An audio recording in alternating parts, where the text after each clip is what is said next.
Stevie Wonder, Robbie Williams, Kylie Minogue, Grace Jones, Annie Lennox, Cliff Richard. Et onhan siellä kanssa nyt aikamoiset kinkerit tänä iltana vielä luvassa.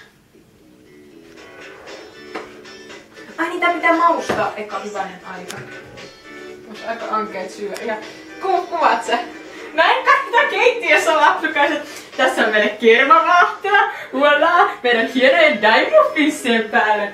Kermavaahto pitää maustaa, koska eihän se muuten maistu yhtään miltään. Hopsista meni vähän reilusti, mutta eikä se haittaa. Ei kai. Laitoin äsken sokeria ja nyt laitan vaniliinisokeria. Sinne noin hupsista. Hyvä. Ja Karitan kokkaava keittiö tänään teille ylpeänä esittää kermavaahden valmistuksen jalotaidon. Onks tää Henna ihan hyvän näköistä? On se ihan hyvän näköistä?